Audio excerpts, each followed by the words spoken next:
بسم اللہ الرحمن الرحیم۔ السلام علیکم ورحمۃ اللہ۔ حضرت عمر رضی اللہ تعالیٰ عنہ نے فرمایا، میں اللہ کے مال کو یعنی مسلمانوں کے اجتماعی مال کو جو بیت المال میں ہوتا ہے اپنے لیے یتیم کے مال کی طرح سمجھتا ہوں۔ اگر مجھے ضرورت نہ ہو تو میں اس کے استعمال سے بچتا ہوں، اور اگر مجھے ضرورت ہو تو ضرورت کے مطابق مناسب مقدار میں اسے لیتا ہوں۔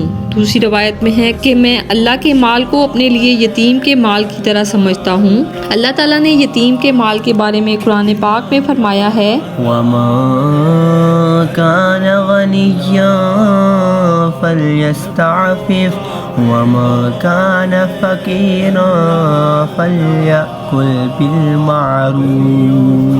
جو شخص غنی ہو سو وہ تو اپنے کو بالکل بچائے، اور جو شخص حاجت مند ہو تو وہ مناسب مقدار سے کھائے۔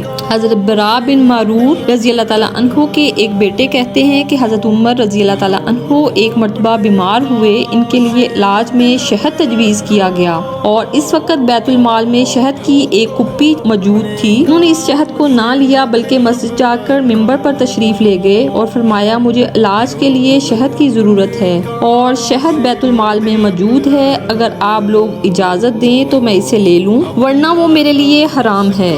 چنانچہ لوگوں نے خوشی سے ان کو اجازت دے دی۔ اسی طرح حضرت اسماعیل بن محمد بن سعد بن ابی وقاص رحمۃ اللہ علیہ کہتے ہیں کہ ایک مرتبہ حضرت عمر رضی اللہ تعالیٰ عنہ کے پاس بحرین سے مشک اور عنبر آیا۔ حضرت عمر رضی اللہ تعالیٰ عنہ نے فرمایا، اللہ کی قسم میں چاہتا ہوں کہ مجھے کوئی ایسی عورت مل جائے جو تولنا اچھی طرح جانتی ہو، اور وہ مجھے یہ خوشبو تول دے تاکہ میں اسے مسلمانوں میں تقسیم کر سکوں۔ ان کی بیوی حضرت عاتقہ بنت زید بن عمرو بن نفیل رضی اللہ تعالیٰ عنہا نے کہا، میں تولنے میں بڑی ماہر ہوں، لائیے میں تول دیتی ہوں۔ تو حضرت عمر رضی اللہ تعالیٰ عنہ نے فرمایا، نہیں، تم سے نہیں تلوانا۔ انہوں نے کہا، کیوں؟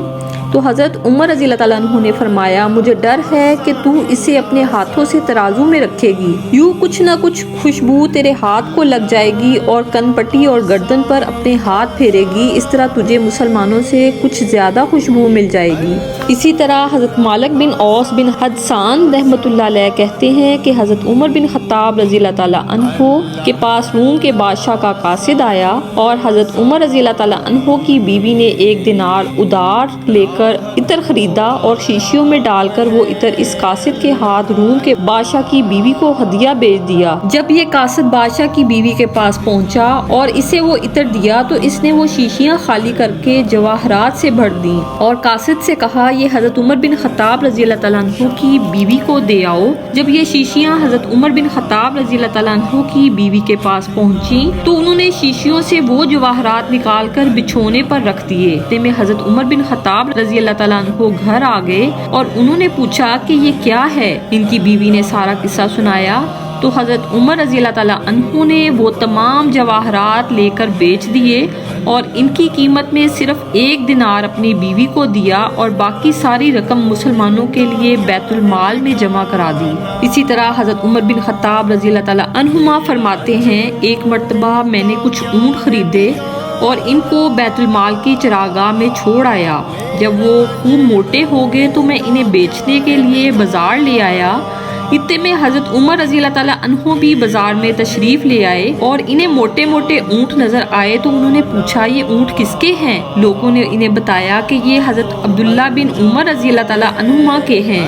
تو فرمانے لگے، اے عبداللہ بن عمر، واہ واہ، امیر المومنین کے بیٹے کے کیا کہنے! میں دوڑتا ہوا آیا اور میں نے عرض کیا، اے امیر المومنین، کیا بات ہے؟ آپ رضی اللہ تعالیٰ عنہ نے فرمایا، یہ اونٹ کیسے ہیں؟ میں نے عرض کیا، میں نے یہ اونٹ خریدے تھے اور بیت المال کی چراگاہ میں چڑھنے کے لیے بھیجے تھے، اب میں ان کو بازار لے آیا ہوں تاکہ میں دوسرے مسلمانوں کی طرح انہیں بیچ کر نفع حاصل کروں۔